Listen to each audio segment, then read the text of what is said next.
Ready? Yes. All right.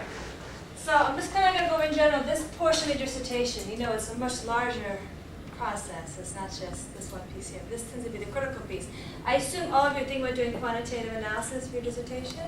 Any of you already in the stages of it? I'm in chapter 2. Chapter 2, okay. We're thinking ahead. And you're almost thinking ahead. You're very close. So let's go through these slides and see if this can help you. So in a quantitative, there's 3 things you do. How do you set the stage? That's the first step. What specific information do you need to get? And then how do you take action? Now, the end of the slide is my email, or you may already have my email. You can email me, and I'll email you this PowerPoint presentation along with some other documentations.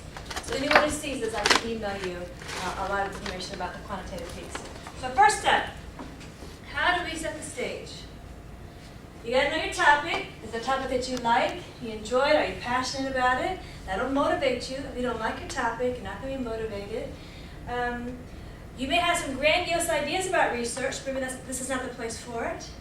You may think about your skill level now and do a project on this topic, and you can recommend in your dissertation and do some further research later. So maybe think about something that's manageable for your program here. Maybe you've written on a topic already. You've done some research already. You can build out on that. That'll help you kind of fine-tune the topic. Then you got to think about your research questions. So everyone here is going to do hypotheses, no qualitative, right? So in that, you need to think about what's going to be your hypotheses. Is it going to be describing a phenomenon? Are you looking at relationships, correlational? This is related to this. Or am I thinking about differences, cause and effect? So you have to make that decision early on. Because once you do that, this will dictate for the rest of your dissertation the language. It'll dictate the instruments you're going to use, how you define your variables, the statistics you're going to use to interpret the data you collect, and how you're going to make recommendations. So early on, you decide what you're going to be talking about. Describing something, cause effect, or relationship. Then you think about what will be so significant about your study. Don't go through all this and have very little significance. Just before we go further, I have a simple question. I understand that it is the research question that determines the paradigm, whether it is quantitative or qualitative. So suppose I am stubborn that I should be doing a quantitative research. How do I frame the question in such a way as to do the quantitative versus qualitative?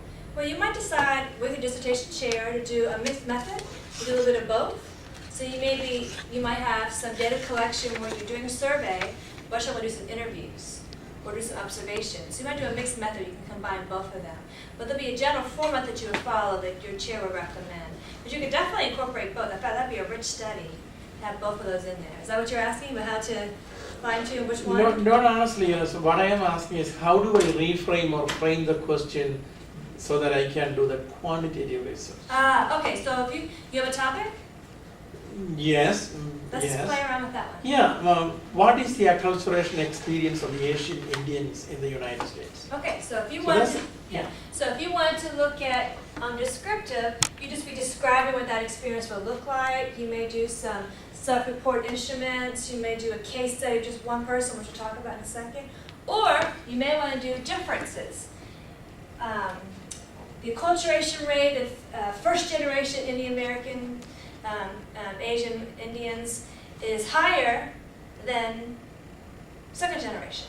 Why is It's a difference. Look at a difference there. Mm-hmm. Or is there a relationship between the acculturation rate of East Asians with academic achievement at doctoral programs, looking at some kind of impact on something else? So you can use those same variables, but then how to decide how you're going to look at them. Mm-hmm. And so you can contact me later, or you talk to Dr. Gill, or you can look at the chair to how to adjust the language to fit what you're looking at. Just a small descriptive, sample of one, relationship, or actually a difference in occurrence. Something's causing something else to happen.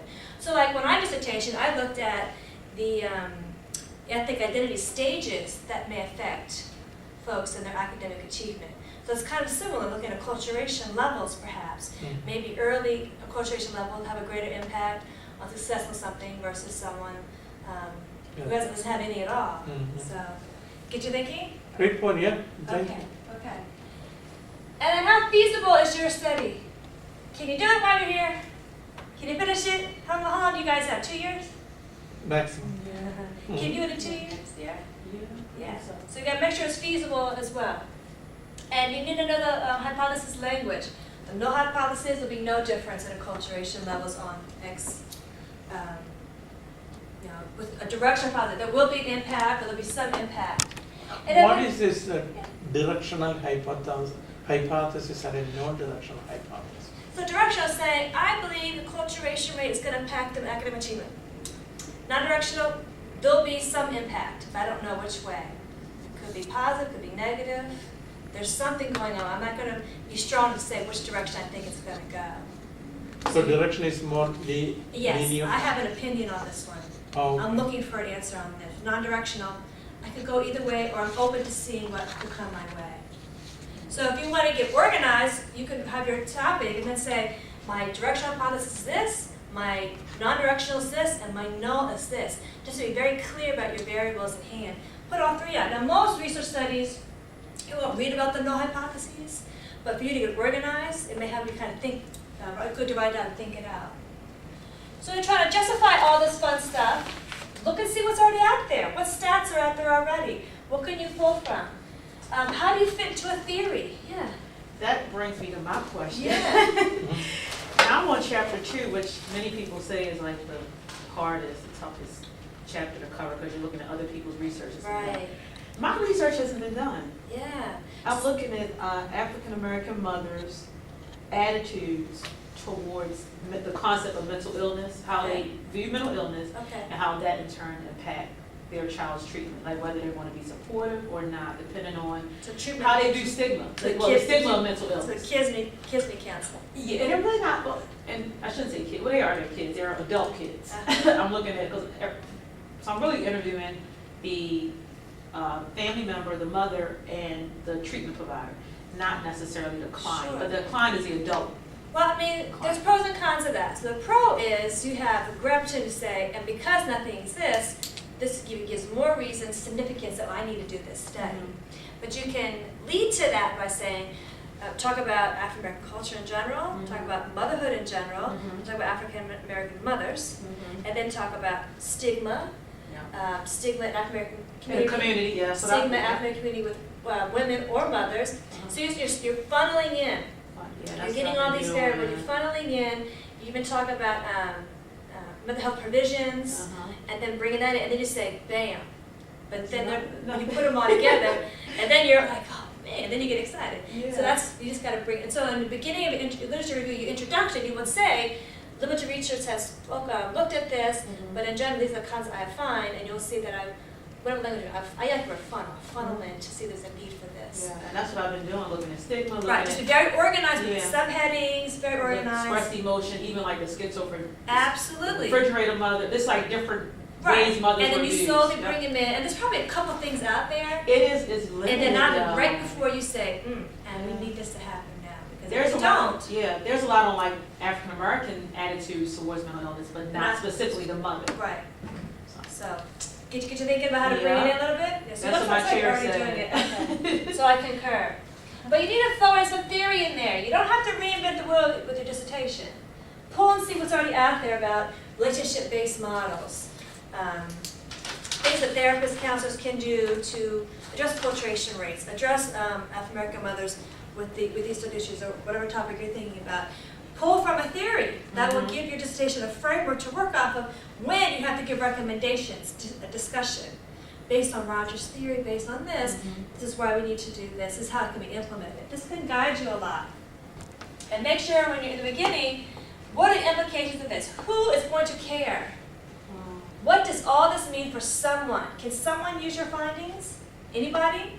So the whole time you'd be saying, so what? So what? Who's going to care? Who's going to care? You got to be thinking about that. So it keeps you motivated and fresh in what you're doing. So all the variables that you have, you need to figure out how to organize them. So some things we can't see. Like how do we see acculturation? We can't see that, right? Can we touch that? Nope. We cannot. That's a construct. So we want to measure that construct. We've got to make it into a variable. We've got to figure out, is there an instrument out there that we can use that would help us measure what acculturation looks like at different scales? Is there something out there that we can use for addressing stigma, we can't touch stigma. You said stigma, right? Stigma, yep, it's We stigma. can't touch stigma. So how can we make it into a variable? And so you have to get an instrument that helps you define and measure what that is. So we'll get to instruments in a second. But with that, what's your independent, what's your dependent? So if you're doing a good old difference or relationship, what could possibly be causing, what do you think, what's your link with acculturation? Success, failure, high mental health status? Say that once more. Yeah, what do you think, what are you connecting acculturation rates with? This was, I was thinking in terms of first, phenomenological study, qualitative, Okay. acculturation experience of the Asian Indians, just phenomenology. So now I am thinking in terms of a quantitative research, so I have several different options like acculturation and mental health, correlational study. Sure, sure. So that's a good example. So the independent would be different acculturation levels perhaps, Yes, and the dependent would be, mental health. right, for the mothers. So you're looking to see, is there something about the mother's upbringing? What would be causing them to have a stigma? Who said the mother had a stigma, right? Right. What would cause them to have that stigma? So, is it, so they experience how they grew up, cultural dynamics. Right. Certain cultures are like, mental health, I'm going to my church. Yeah. And so you got to kind of organize your variables. So first, the verb construct, you can't touch it. You got to figure out how to measure it as a variable. And then decide, where does it fit? Is it a relationship? Is it one impacting the other? You got to get very organized about your variables. And remember, we're doing a whole thing in like less than an hour. So feel free to follow up with me for sure about some of these things in your chair. I'm just trying to give you the main points. So before, so we're still on setting the stage, and I just want to highlight a little bit more on the variables. When you're doing that, it may be helpful to go back to your old stat class and to categorize your variables. Are they nominal? Is it ordinal? This is very important when you think about the instruments you're going to use. Because certain instruments are only intended to have strong validity based on the type of variable that you have. So you really got to spend some time in the forefront. What's my questions? What are my hypotheses? Right, what construct am I looking at? What are my variables? How am I going to measure them? Are they independent, dependent? Do they follow under nominal, ordinal, ratio? And then when later you get to your instrument, you're going to make sure your instrument measure this too. You don't want anyone to come in and say, well, this is an ordinal variable, but your instrument is intended and it was validity tested on ratio variables. Don't let anyone open you up to anything like that. And most instruments will tell you on the review, you remember the test and print and mental measurement yearbook? Mm-hmm. They'll usually tell you a lot about these information. So like for example, if my study was on interracial relationships, these would be like and how they cope in their marriage, until they're married. These are my variables. So which would be independent, which would be dependent? Don't answer. But I've broken the main ones down. How would I find something to measure each of these? So I'm working my whole thing in the beginning, getting all this figured out in the beginning. So later on, I don't get caught up. I'm just trying to give you an example of how to think out your topic. Okay, so let's get specific now. So first we were set the stage. Now it's a little more specific. What's going to be your design? So in the quantitative world, as you learned from your research classes, these tend to be the main ones. So the ultimate quantitative experimental. You got random sampling, you got 2 independent variables at least.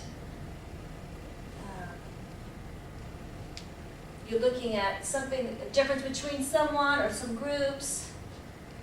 You could do quasi, but then that means you weren't able to randomly sample your participants. Maybe you had a convenient sample. Perhaps you're going to have a sample and you want to test them every 3 weeks on something. You're trying to implement a project or a program. Maybe you want to do, this is the same thing as this, it's only just one person. I'm going to test this one person so many times. Looking at that one person. It's different than qualitative, which you can do a mixed method. Perhaps you're looking at correlational or phenomenon that may be occurring, but you want to measure it, which makes it quantitative.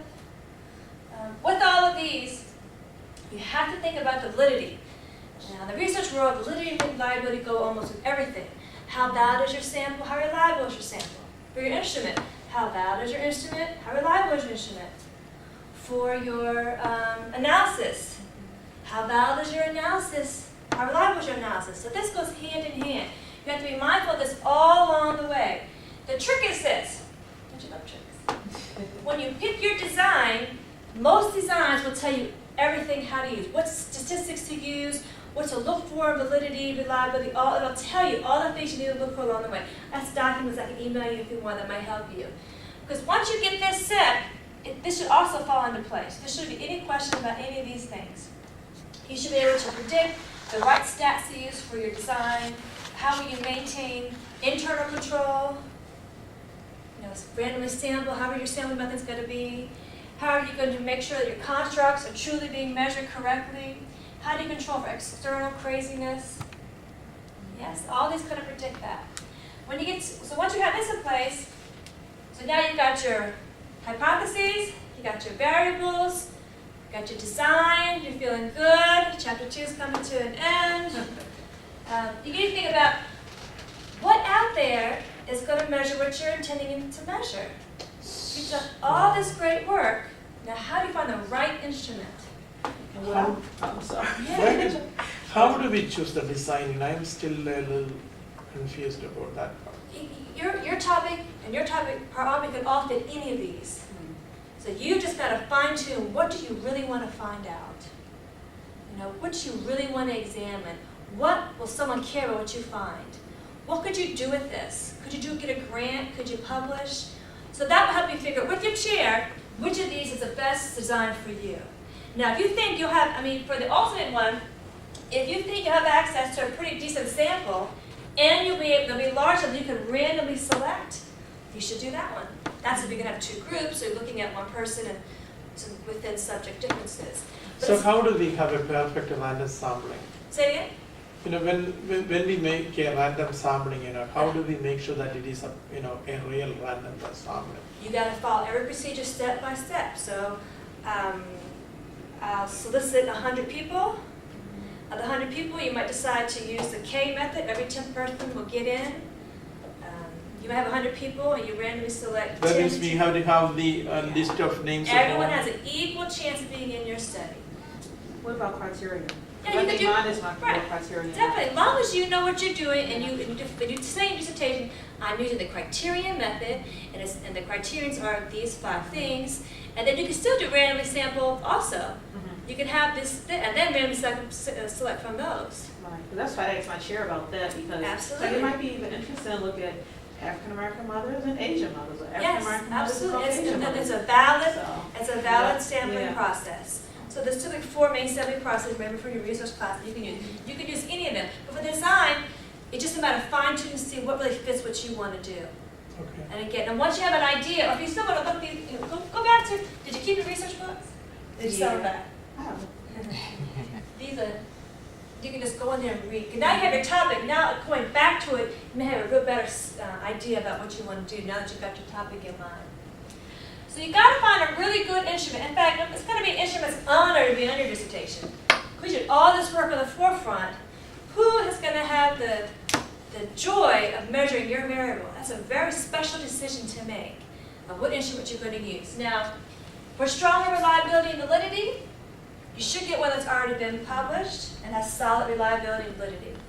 That's the problem I'm having with the mental measurements in your book. I haven't found a measurement in there that measures what I'm looking at. So let's make sure that you go back, make sure you've got all your variables defined out, so you're very clear what you want to measure. Okay. That may help you kind of fine tune to find the right instrument. Because Okay. maybe you've got the variables conjoined and you separate them out a little bit. Maybe you need to have 3 or 4 instruments. Okay. And then combine the results with a good statistical analysis. Yes. For my topic, I'm looking at how fairy tale influences adults and women and how they impact the quality of their relationships. I mean, growing up, how they're exposed, or just their current? Just that how they were exposed to you, so I have to see who was exposed Right, to right, what's right. and then define exposure. That's great. And then look at their quality of life, How it affects their like thinking or decision making or. their relationships, and then Relationship. there's a dominant archetype Nice. assessment tool. I So like we did that. all those things. But for fairy tale influence, Yeah. there's nothing.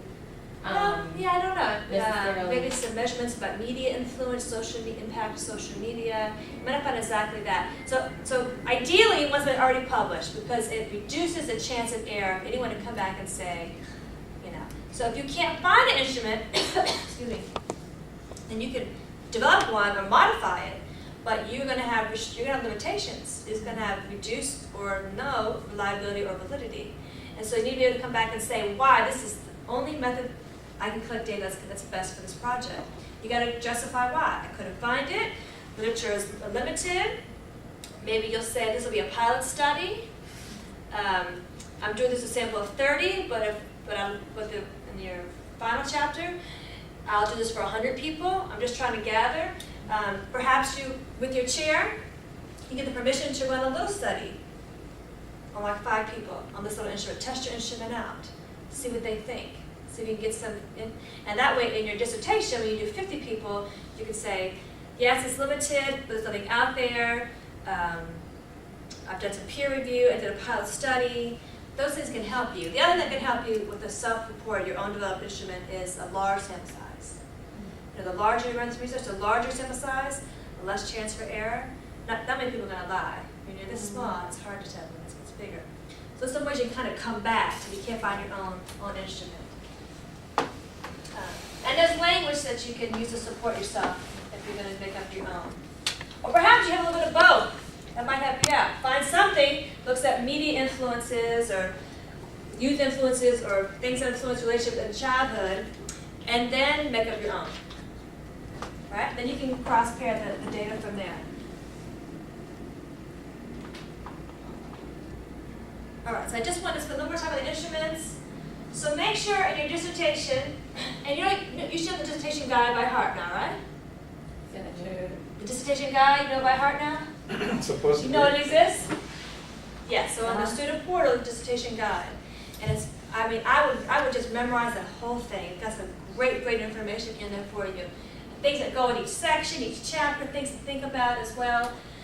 So then in your dissertation, you go back to what we did in the beginning. How does that instrument measure the variables that you talked about before?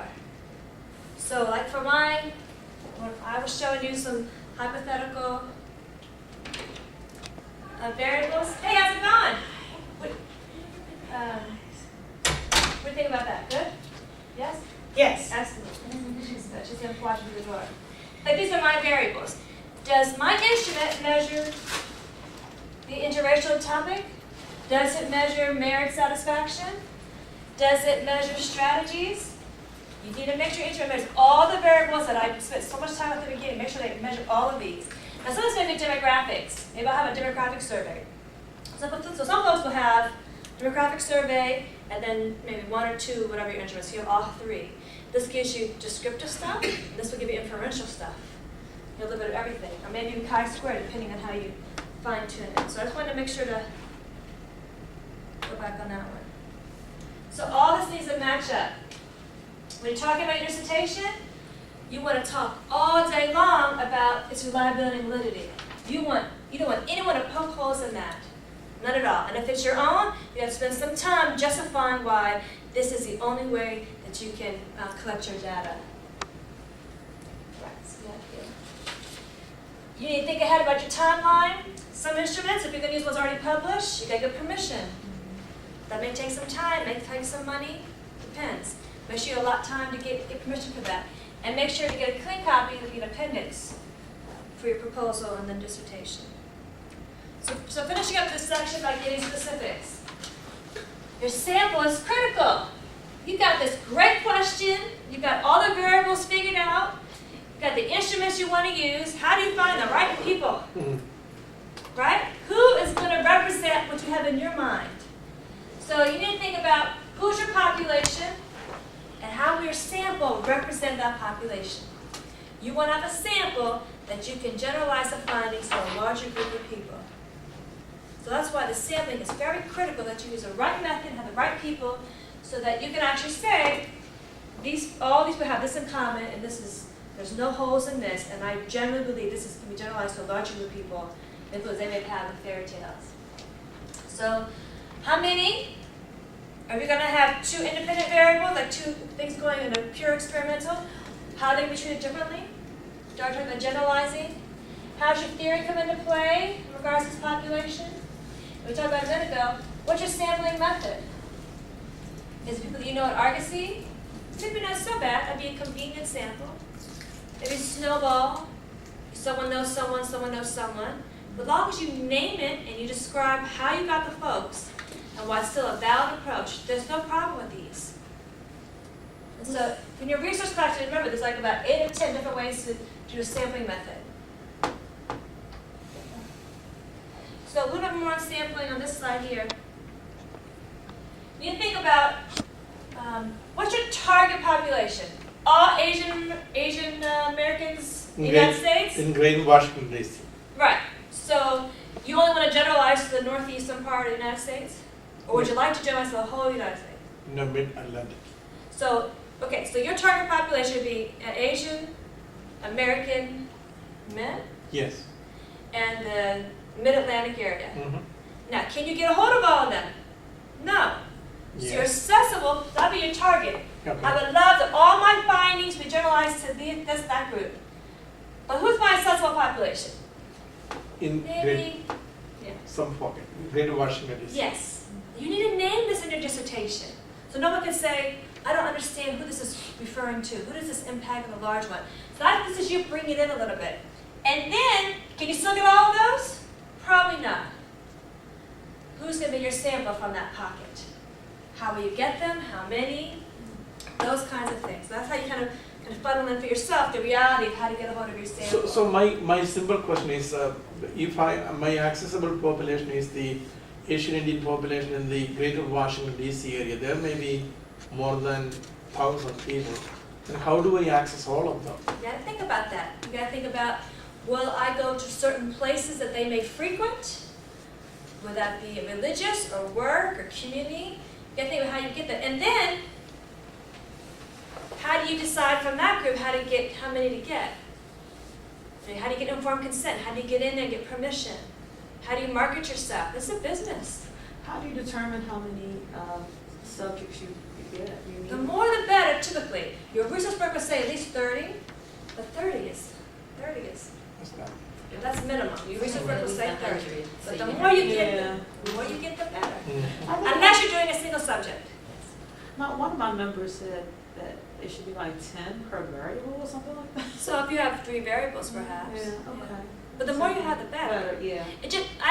Not the better, but the stronger you can generalize to your finding, to your larger population, the more sample you have.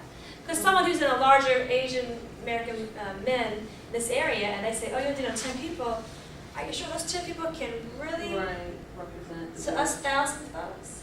So for the purpose of your proposal, chapter 3, where you talk about either quantitative study, since that's what we're talking about today, you're just proposing, okay, I'm planning to recruit 100 people. Right. Well, when you actually, after you defend that and get approval from IRB and all of that, and move on to 4. It may change, it may be higher or lower. Okay. I guess you go back to 3 and then change those numbers, like Yeah, chapter will look a lot different in the final dissertation. Oh, okay. Yeah, and the language will change. Okay. So the proposal is just going to be, Yes. this is okay. Yeah, good question, good question. Talk about generalizing to the larger group. You look at the demographics, so age, socioeconomic status, disability, religion, are these all things you want to be considerate of? And do you want to have a sample that represents? So, in the census is probably the only group out there that can actually tries to measure a population. Do you think anyone else that measures the whole population? No, we're all doing samples. So, and then in the U.S., what's our race demographics? We know offhand? So what's the largest racial group in numbers? White. White, and the second? African American. No, Spanish. Latino? Yes. Then African And African American. So the white population is about what? 60, 65. Latino comes in about 35, 38? No, that's, we're gonna go 100. 38? They'll come in about 15, 17, African Americans right under that, then you have Asian. So that's the US. Do you want your sample to represent the larger demographic of the United States? If you're doing a racial or age, what's the oldest age group? So you need to think about how much does your sample really represent the population? So if you look at just African American women, you should probably find out what the larger stats are for the United States and be able to see if you want to be proportioned to that, a proportion percentage that matches whatever demographics or nominal variables you have in place.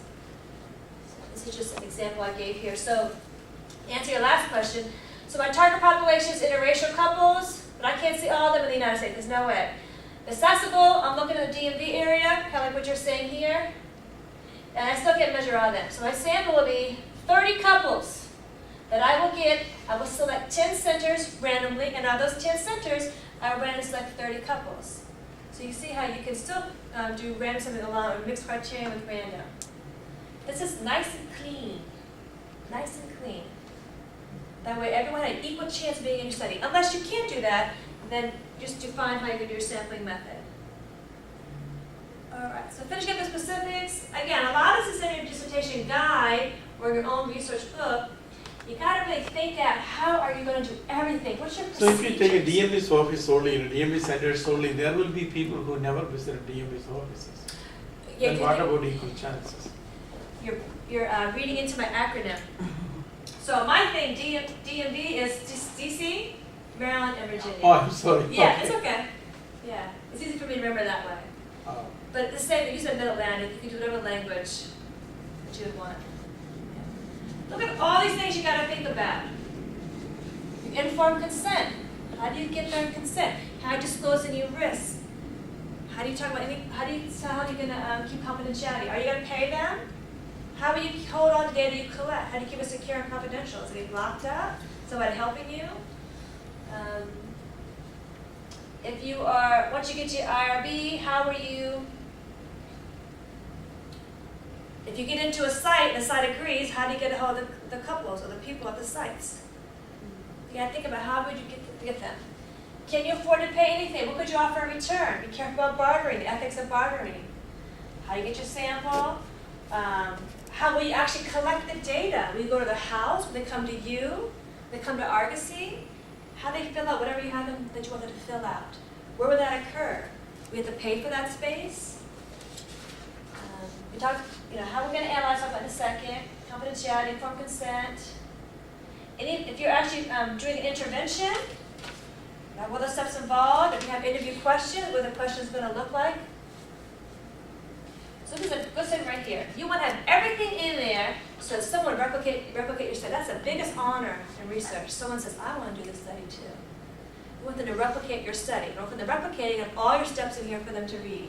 This would make for a wonderful dissertation. And it'll help you when you actually do it. You have everything in place to run the research. Think about your time schedule. Help yourself get organized. Because you have 2 years, we said, right?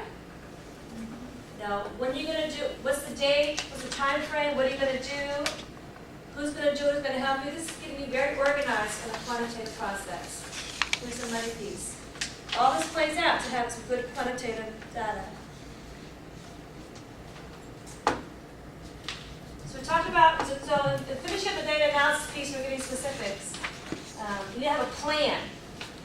It's the last piece, the plan. What's your plan? To make sure you categorize your variables.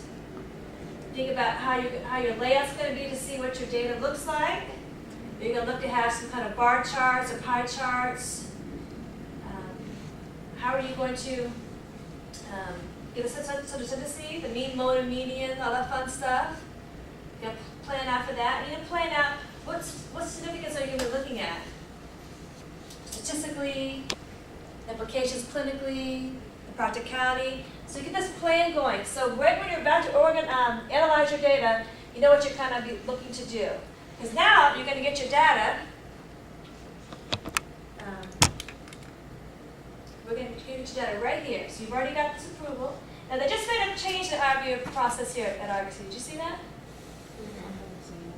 Dissertation guide. Dissertation guide used to say you got to do all the chapter 3, all that, get it approved, and then submit for IRB approval. So now they're saying you can be working on finishing up the chapter 3, get ready for your proposal of defense, and submit for the IRB. And with the, that's your chair's approved, with the intention that you think this is going to pass. You're pretty confident this is going to pass. Because what's happening is there's a time difference between proposal defense, submitting IRB. So now you can almost do these simultaneously. Yet your chair is pretty confident in your chapter 3. You're going to run the study, and then you're going to write your last line dissertation. So I'm just going to focus right here on this last piece of the slide.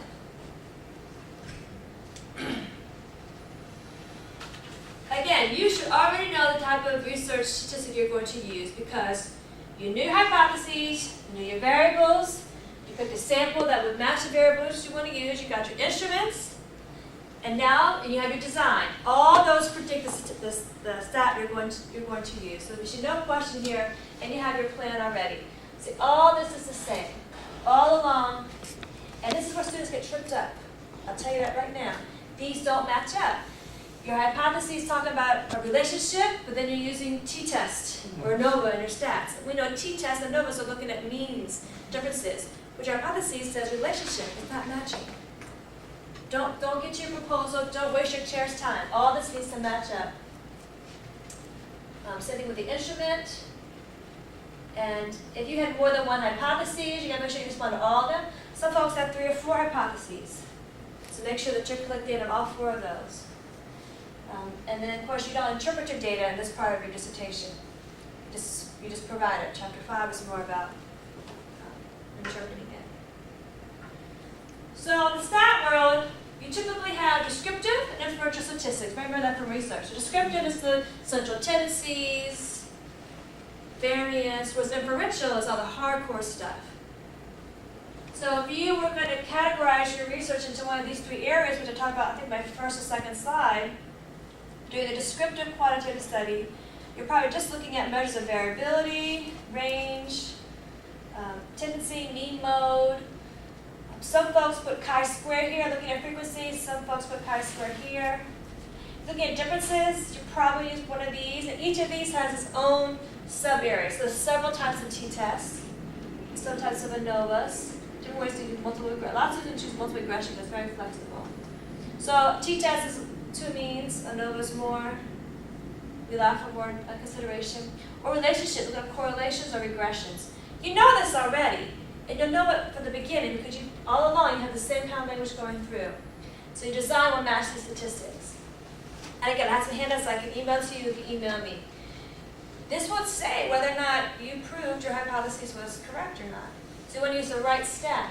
So some folks will hire a statistician, pay someone to help them make sure they analyze correctly, or you get a stat person to be on your committee. This is where a lot of interpretation can be done incorrectly.